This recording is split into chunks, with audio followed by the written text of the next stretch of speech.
یہاں ایک مسافر خانہ ہے اور ہر ایک اپنے اپنے منزل کی طرف رواں دوا ہے۔ کب کس کی منزل آئے گی اور کب اپنی منزل آنے پر اتر جائے گا کسی کو نہیں معلوم۔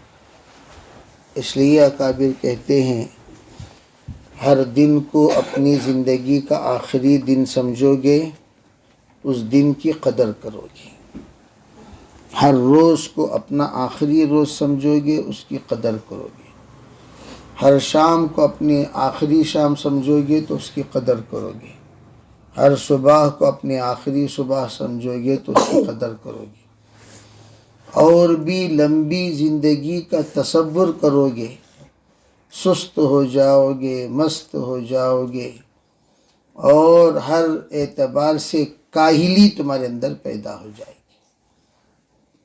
تو اس کاہلی کو دور کرنا ہو روزانہ یہ تصور کرے یہ میری زندگی کا آخری دن ہے، یہ میری زندگی کا آخری دن ہے، یہ میری زندگی کا آخری دن ہے، تب جا کر یا بادی الخیر اقبل یا بادی الشر ادبر والا معاملہ ہوگا۔ اے نیکی کی طرف آگے بڑھنے والے آگے بڑھ، اے برائی کی طرف آگے بڑھنے والے پیچھے ہٹ۔ اس اعلان پر ہم لوگ عمل کرنے والے اس وقت بنیں گے جب ذہن میں یہ بات ہوگی کہ یہ ہماری زندگی کا آخری دن ہے، حقیقت میں آخری دن ہے۔ آج کا دن جو تاریخ ہے کیا وہ تاریخ کا دن زندگی میں کبھی آئے گا؟ آج کا دن چلا گیا تو پھر دوبارہ وہ تاریخ، دوبارہ وہ دن، دوبارہ وہ وقت، دوبارہ وہ گھڑی نہیں ملتی۔ 3 دوستوں کا ایک جگہ پر ملاقات ہوئی۔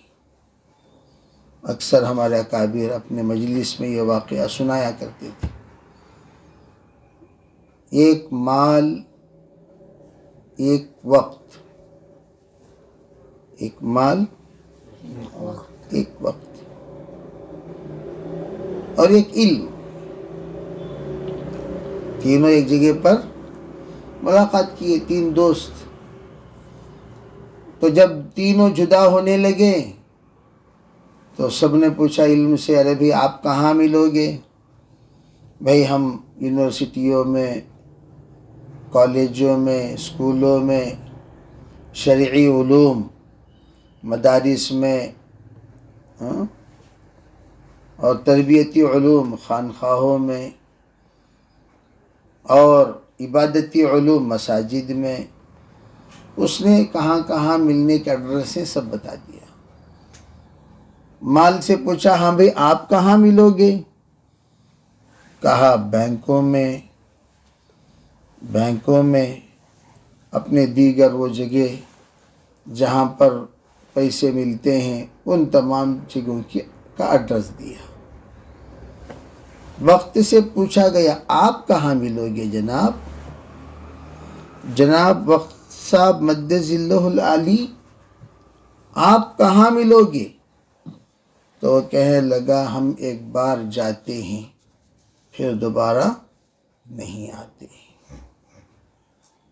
ہم ایک بار جاتے ہیں تو پھر دوبارہ ہم نہیں آتے، گیا وقت پھر ہاتھ آتا نہیں۔ اس لیے ہمیشہ اپنے وقت کی قدر کریں۔ ابھی ہے، ابھی ہے، ابھی ہے، بولتے بولتے مونچھیں آ جائیں گی، داڑھی آ جائے گی، عمر گھٹتی جائے گی، زندگی گھٹتی جائے گی، عمر بڑھتی جائے گی، زندگی گھٹتی جائے گی، عمر بڑھتی جائے گی۔ اب پوچھے بھئی آپ کی عمر کیا ہے؟ کسی نے کہا 10 سال۔ پھر کچھ دنوں کے بعد، کچھ 1 سال گزرنے کے بعد پوچھو کہ آپ کی عمر کیا ہے تو کیا کہیں گے؟ 11 سال۔ پھر 1 سال کے بعد پوچھیں گے تو کیا کہیں گے؟ 12 سال۔ اگر یوں کہیں کہ چلو بھائی 10ویں سال کی زندگی لاؤ، لا سکتے ہیں؟ لا سکتے ہیں؟ اب بولے 3rd اسٹینڈرڈ میں تمہیں کیسے تھے کہ وہ وقت ذرا لاؤ، لا سکتے ہیں؟ بے کل کا دن لاؤ، لا سکتے ہیں؟ کل کی رات لاؤ، لا سکتے ہیں؟ نہ لا سکتے ہیں۔ جو چلا گیا چلا گیا۔ اس لیے وقت بہت قیمتی چیز۔ ہمارے اسلاف میں، مجتہدین میں ایک بزرگ کہا کرتے کاش کہ کہیں وقت ملتا تو میں دنیا بھر کا مال دے کر وہ خرید لیتا۔ کاش کہ مجھے 1 سال ملتا، کہیں 1 مہینہ ملتا، کہیں 1 دن ملتا۔ وقت کہیں فروخت ہوتا ہے؟ وقت کہیں فروخت نہیں ہوتا۔ وقت ایک مرتبہ چلا گیا تو چلا گیا۔ اس لیے ہمارے اکابر وقت کو ہاتھ سے جانے نہیں دیتے تھے۔ حضرت تھانوی قدس سر العزیز اتنا لکھتے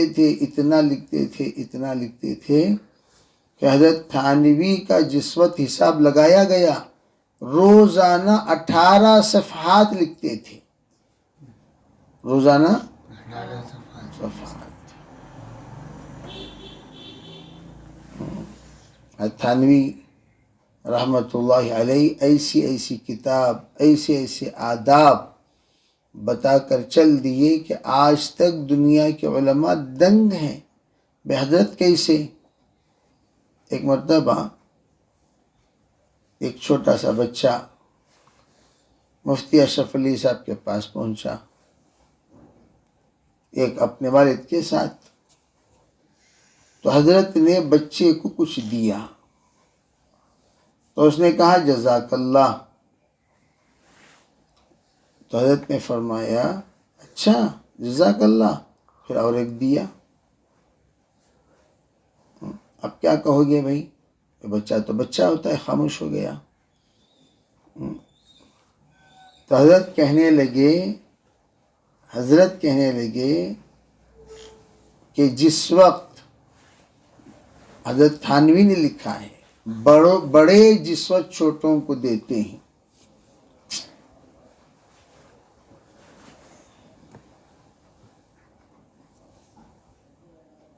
بڑے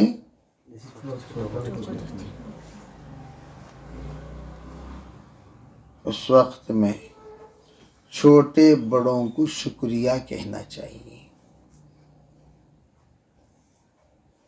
چھوٹے جس وقت بڑوں کو کچھ دیتے ہیں تو بڑوں کو جزاک اللہ کہنا چاہیے۔ یہ اصول ہے۔ بڑے جس وقت چھوٹوں کو کچھ دیتے ہیں تو کیا کہنا چاہیے؟ شکریہ کہنا چاہیے۔ چھوٹے جب بڑوں کو دیتے ہیں تو کیا کہنا چاہیے؟ جزاک اللہ۔ بڑے جزاک اللہ کہنا چاہیے۔ یہ اصول بتایا۔ تو آداب زندگی حضرت تھانوی قدس سرہ العزیز کی ایک ایسی جامع انسائکلوپیڈیا موسوعہ ہے جس کو پڑھنے کے بعد انسان اپنی زندگی کے آداب سے واقف ہو جاتا ہے۔ اس میں مستورات کے بھی، مردوں کے بھی، بچوں کے بھی، بڑوں کے بھی آداب زندگی حضرت نے بیان فرمائی۔ اس لیے ہمیشہ اس بات کو یاد رکھیں کہ انشاءاللہ آداب کے مطابق زندگی گزاریں گے، کریں گے انشاءاللہ۔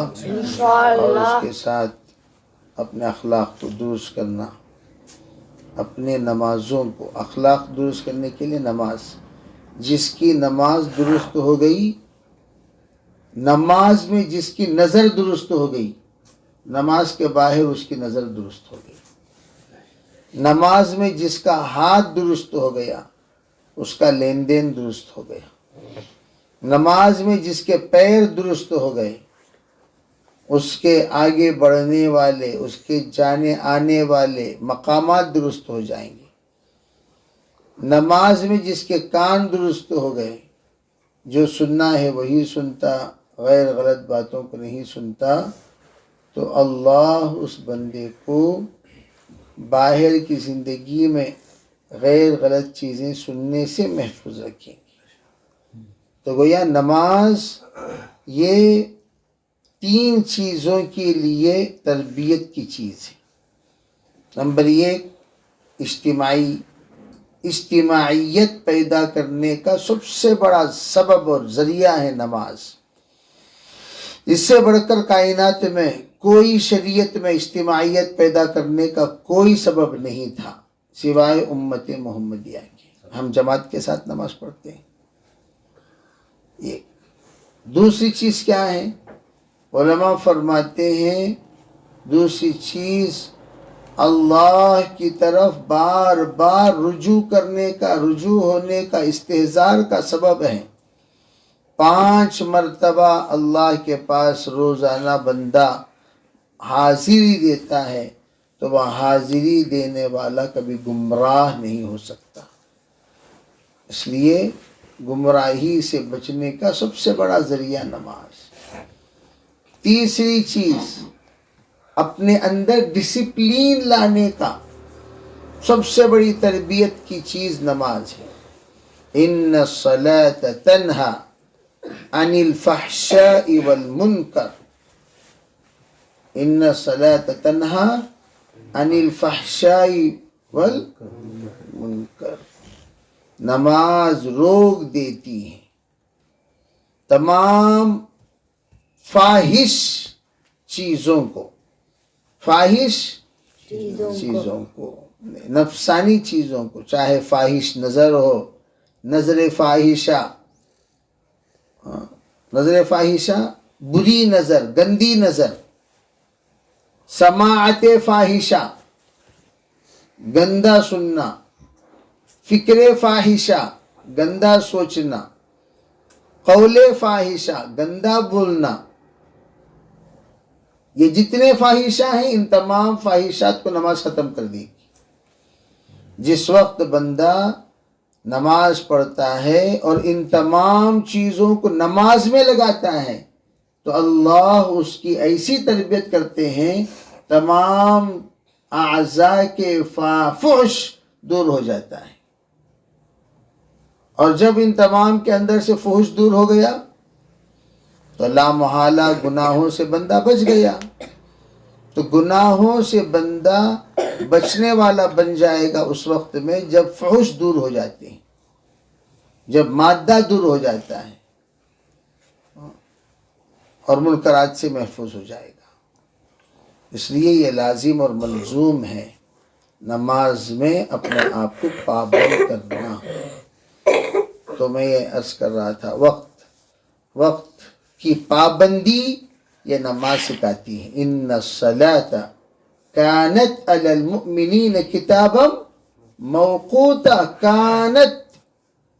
کانت یہ لفظ اس بات کی طرف دلالت کرتا ہے کہ تمام امتیوں پر نماز کا وقت متعین تھا، پہلے بھی تھا، آخر تک بھی رہے گا۔ بے وقت نماز نہیں پڑھنا۔ فجر کا وقت متعین ہے، ظہر کا وقت متعین ہے، عصر کا وقت متعین ہے، مغرب کا وقت متعین ہے، عشاء کا وقت متعین ہے، اوقات متعین ہیں۔ تو اس کا مطلب کیا؟ اپنی زندگی کے تمام کام کا وقت بھی متعین کرو۔ نماز کیا کیا سکھاتی ہے یہ ایک لمبی فہرست ہے۔ اپنی زندگی کے ہر کام کے اوقات متعین کرو۔ کب سونا؟ کیا فجر کی نماز چھوڑ کر سو سکتے ہیں؟ اگر سو گئے تو کیا کرنا؟ وہ ایک الگ تربیت کی چیز۔ کب کھانا، کب کون سا کام کرنا چاہیے، یہ تمام نظام نماز ہمیں سکھاتی ہے۔ اللہ تعالی ہمیں شریعت مطہرہ کے حکمتوں کو سمجھنے اور اس پر قائم رہنے کی توفیق عطا فرمائے۔ اللہ اللہ تعالیٰ سے مانگتے رہنا، اللہ کی مانتے رہنا، اللہ کے حکم کے تابع ہو کر چلتے رہنا، اور اس حکموں پر استقامت کے لیے اللہ سے دعا کرتے رہنا، اور اللہ ہمارے ان اعمال کو قبول کیا کہ نہیں کیا اس بات پر اللہ سے ڈرتے رہنا۔ کریں گے انشاءاللہ۔ اللہ تعالیٰ سب کو قبول فرمائے۔ سبحان اللہ بحمدہ، سبحانک اللہم وبحمدک، ونشہد ان لا الہ الا انت ونستغفرک ونتوب الیک۔